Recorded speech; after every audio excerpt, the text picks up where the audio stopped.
ಅವರನ್ನ ಯಾರು ಖರೀದಿ ಮಾಡ್ತಾರೆ ಅನ್ನೋ ಪ್ರಶ್ನೆ ಸಹಜವಾಗಿದ್ದೇ ಇತ್ತು. Lucknow super Giants David Miller ಅವರನ್ನ ಖರೀದಿ ಮಾಡಿದೆ.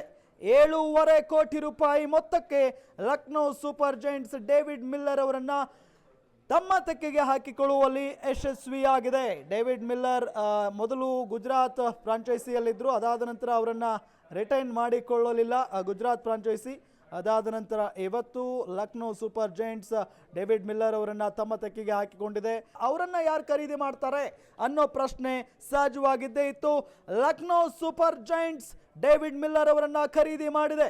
7.5 ಕೋಟಿ ರೂಪಾಯಿ ಮೊತ್ತಕ್ಕೆ Lucknow super Giants David Miller ಅವರನ್ನ ತಮ್ಮ ತೆಕ್ಕೆಗೆ ಹಾಕಿಕೊಳ್ಳುವಲ್ಲಿ ಯಶಸ್ವಿಯಾಗಿದೆ. ಡೇವಿಡ್ ಮಿಲ್ಲರ್ ಮೊದಲು ಗುಜರಾತ್ ಫ್ರಾಂಚೈಸಿಯಲ್ಲಿದ್ದರು. ಅದಾದ ನಂತರ ಅವರನ್ನು ರಿಟೈನ್ ಮಾಡಿಕೊಳ್ಳಲಿಲ್ಲ ಗುಜರಾತ್ ಫ್ರಾಂಚೈಸಿ. ಅದಾದ ನಂತರ ಇವತ್ತು Lucknow super Giants David Miller ಅವರನ್ನು ತಮ್ಮ ತೆಕ್ಕೆಗೆ ಹಾಕಿಕೊಂಡಿದೆ.